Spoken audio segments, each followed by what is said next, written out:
What is up, guys? It's your boy Solheim here, back with another World of Warcraft video for the War Within, and today I'm going to be going over my entire 73 character setup for the War Within, which professions I'm going to have and why, and just all over in the layout of my characters, their professions, and my intentions with that character. Basically, my whole setup for professions in the War Within as of right now. There are still some things that might be changing, but to be honest, there probably isn't, but there are some markets I'm actively not tapping into right now that I might consider tapping into later down the line.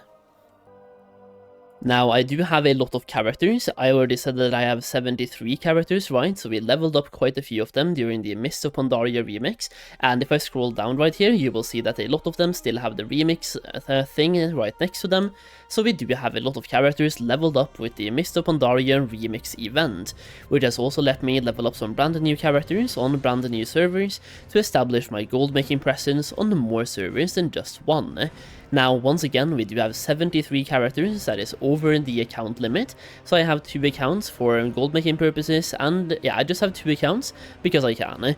Now, in this video, I'll be showing you guys a spreadsheet, so if spreadsheets is not what you want to watch, or you don't enjoy spreadsheets, this probably will not be a video for you, but either way, let's get into it. So, here we have a full spreadsheet covering all of my characters in the War Within, and I'm going to be scrolling down as we go through here, but I'm going to be talking about every single character very briefly, and talking about their decisions. So, starting this off on character number 1, on account number 1, we're going to have tailoring plus inscription. This is going to be a farming character for cloth, so inscription is to be able to loot Darkmoon cards whenever you're farming, and cloth tailoring to be able to loot more cloth when you're farming as well. Character number 2 is going to be my enchanting plus alchemy character from Dragonflight that we are carrying over into the War Within as well with the same professions, and in this case we're going to be focusing on the Rubian enchants plus potions.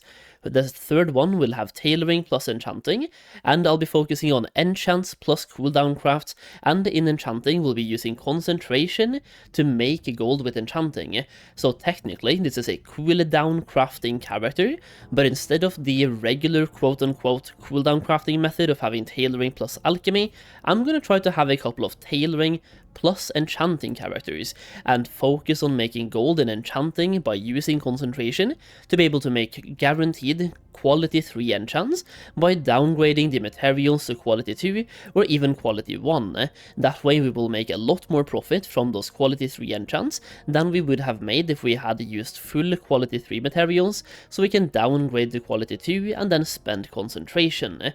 Character number 4 will be the same thing, so tailoring plus enchanting, using concentration in enchanting, and also making tailoring bolts. Now, next up we have herbalism plus mining, regular farming character, nothing really fancy right there. Then we have inscription plus alchemy, making ink plus alchemy reagents. Then we have tailoring plus jewel crafting, making bolts plus reagents in jewel crafting. Next up, jewel crafting plus engineering, professional equipment.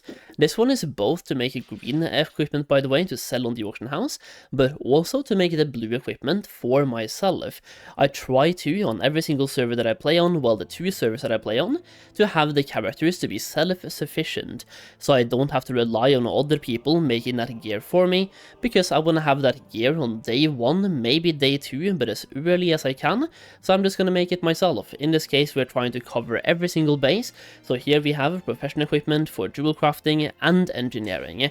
After that we have enchanting plus jewel crafting for disenchanting and prospecting, and then we have a bunch of cooldown crafts with tailoring plus alchemy, aka the regular cooldown crafts right here, all the way down until we go to cassock.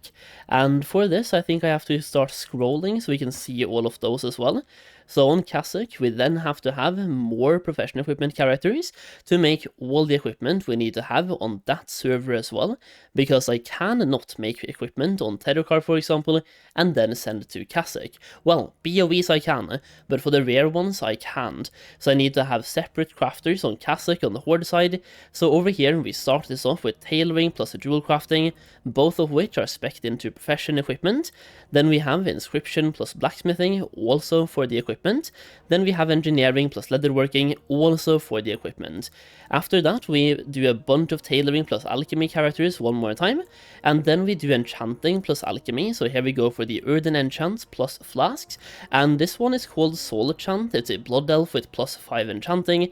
That is why we have enchanting on this one, not one of the other ones. And down here we have Soul Scribe. That is a what are they called again?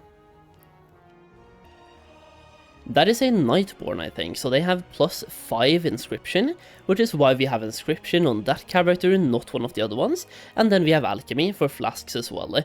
And the reason why we are double dipping on flasks here, or the alchemy for flasks, is that I also want to try out having a couple of alchemy characters for making flasks that we are going to be spending concentration to get guaranteed quality 3 flasks with downgraded materials.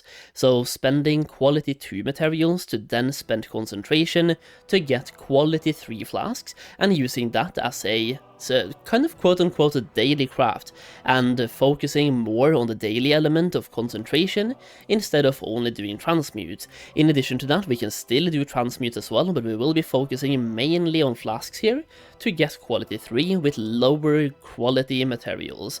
After that, once again, on count 1, we have a couple of leftover characters, which I just made on different servers to be able to play there in the future, and have a farming character or even an auction house character on various popular servers. Many of them are role-playing servers for transmog selling, so I can actually have a max level character there, sell stuff, farm stuff, and make gold on those servers as well. And just to make gold or make more gold, I'm picking up tailoring plus alchemy for cooldown crafts plus concentration on every single character here, but all of these characters, the ones I'm highlighting right now, they're gonna be the last priority of everything. They are just there. I made them for like gold making purposes, long term, farming transmog and stuff, but I might as well pick up tailoring plus alchemy on them and turn them into passive gold making machines in the War Within as well, but they will not be a priority. So that's account number 1. Scrolling back up now, we also have account number 2, where starting from the top here, we have tailoring plus alchemy, and in this case we are focusing tailoring on crafting the profession bags, and for alchemy we are doing flasks, and that's basically a concentration daily crafter one more time, focusing on the daily crafting portion of alchemy, where we spend concentration to make higher quality flasks with lower quality materials that I just talked about. Then we have regular tailoring plus alchemy, which is cooldown crafts times 2 plus concentration, so probably speccing this one into thaumaturgy and just doing the regular daily cooldowns and spending concentration where it makes sense, when it makes sense. Then we have leatherworking plus alchemy, and for leatherworking we are focusing on the reagents plus the armor kits, and for alchemy we are doing flasks, a concentration daily crafter one more time.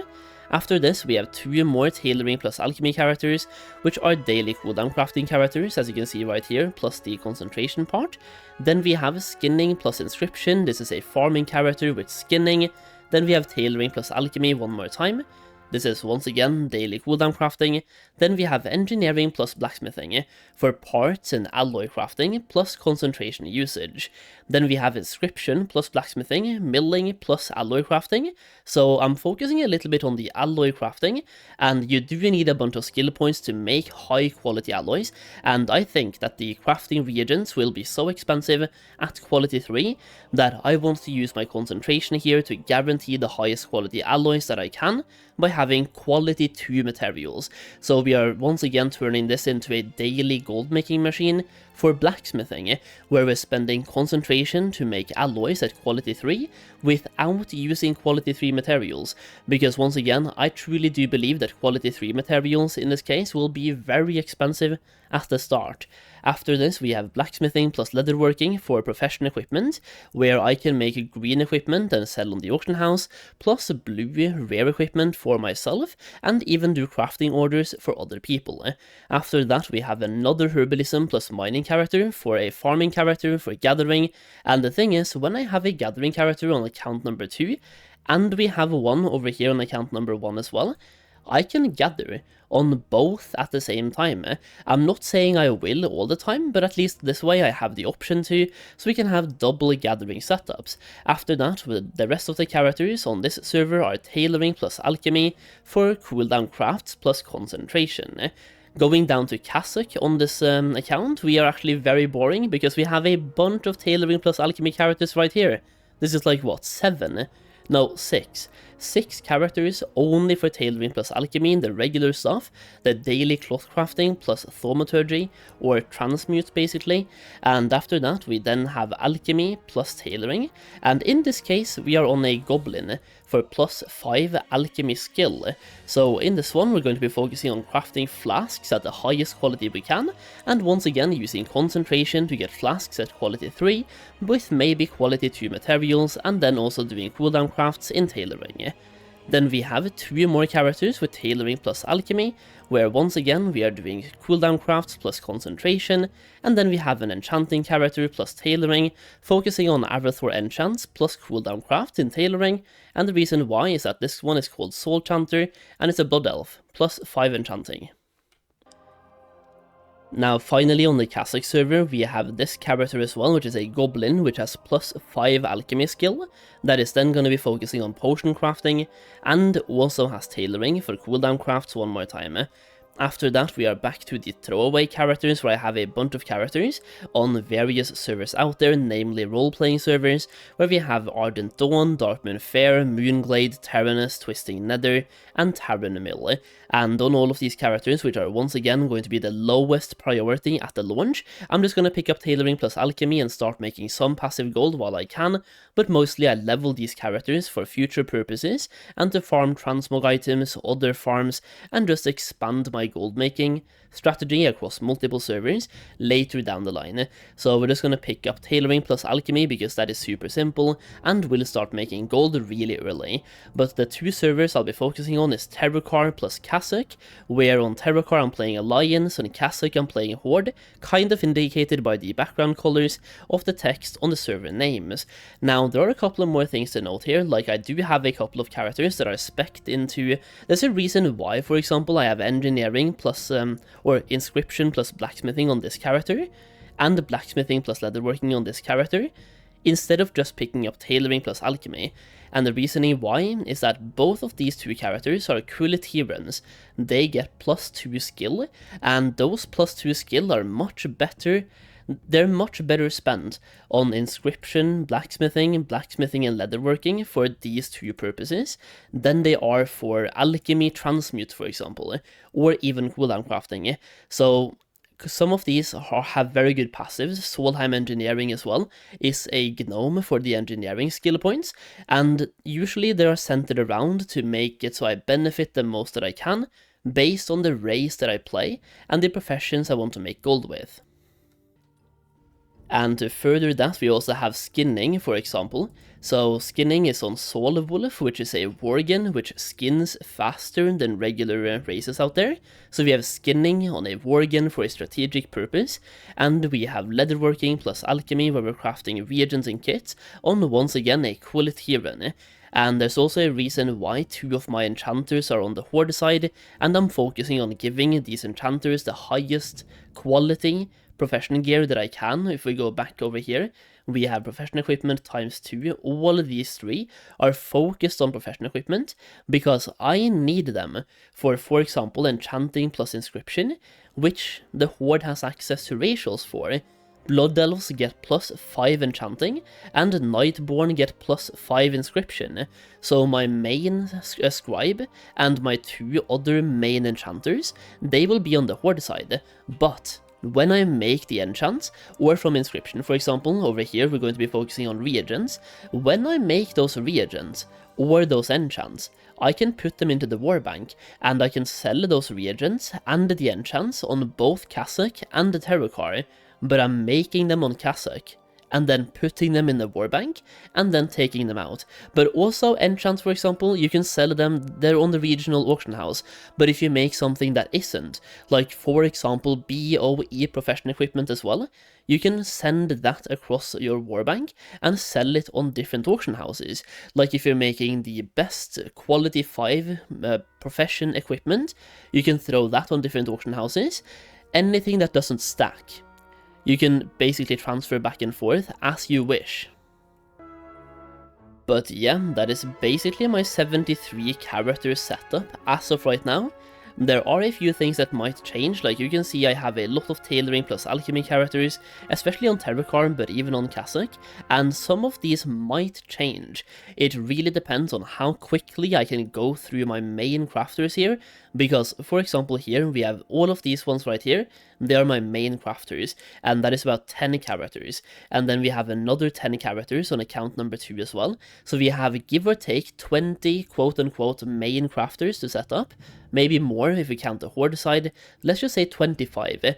It depends on how quickly I can set those up, and if I have time or energy to set more up, there are a few markets I'm not tapping into that I definitely can tap into. Like for example, inscription and making the contracts, that is one market, or tailoring embellishments, leatherworking embellishments, blacksmithing, the stones, the whetstones, all of that stuff. There are a lot of markets, and then we have the epic gear for tailoring, leatherworking, blacksmithing, engineering. Even scribes can make staves and rods, right? So there are a lot of markets I'm not tapping into that I might tap into, and if I do, I'm just going to swap out one of my tailoring plus alchemy characters to then tap into those markets. But for now, I do feel like this is a solid goldmaking plan, so let me know if there's anything you would change in the comments down below, and if you have something like this, let me know your plans in the comments, because I feel like this is a long plan. It will take a lot of time to set all of this up, and we'll see if I even can. It's 73 characters. If it takes 1 hour each, that is 73 hours of setup. And odds are it probably takes way more, like 3 hours each, 4 hours each, maybe 5? So yeah, there we go, that is what I've been doing the last couple of weeks, leveling up a bunch of characters, making a plan, checking stuff on the beta to then finalize this plan, and I'm quite happy with where we are at right now. We do have a fairly solid plan moving into the War Within itself, and it will be interesting to see how many of these we can set up in a fairly short time, and then how many of them we can actively keep up every single week when it comes to knowledge points and the artisan security and everything else. So it will be fun. It will be an interesting journey, that's for sure. Let me know how many characters you're going into the War Within with in the comments down below, and check out my War Within Goldmaking Guide if you haven't yet, where I do cover a lot more goldmaking stuff. We currently have 4 videos in exclusive access, don't we? Something like that, and 2 videos in early access. So when you buy the guide, you get access to a bunch more videos that will never go public on my YouTube channel, by the way. That is just additional information that you get when you buy the guide, because when you buy the guide you get access to a goldmaking Discord server where I share videos with you that I'm making them private. It's private videos that I'm sharing with you guys, so it's information that I will not make public, and some of it is really good and will give you a massive head start when it comes to gold making in the War Within. We also have early access for some of the best gold farms to do in the War Within, which will be made public in the first couple of days, but you can do them on day 1. In addition to that, this guide is a one-time purchase, which means that if you buy the guide right now, you will get all of the future updates sent to you directly to your email for free. That means if we update the guide 2 months from now, you will get that update for free, and when we find, like when the War Within comes out, I will be actively looking for the best gold farms, the best gold making strategies, and the most profitable crafts, and sharing them with you guys, and I will give you early access to as many videos as I can, and if I find something truly broken, I might just make that an exclusive video to make sure it doesn't get nerfed. So yeah, that way I'm just able to help you make more gold, and if you buy the guide, you are directly supporting me, so hopefully we can just help each other. Either way, that's the video for today, a bit of a long one, but once again, those are all of the characters that I'm going into in the War Within with. If you enjoyed the video, leave a like down below, and we are getting so close to 50,000 subscribers. If we could reach that, with the War Within's hype, that would be insane, because I've been making classic WoW content for quite a while, and the amount of subscribers I've gotten for the War Within has just crushed classic content out of the water when it comes to support. So I just want to say thank you so much, and yeah, if you could help me reach the 50k mark for the War Within, that would be absolutely mental. Either way, I'm live on Twitch streaming the lore, so if you want to see me struggle through all of these characters live on Twitch, well, feel free, the link is down below, and thank you for watching. I will see you again in the next video very soon.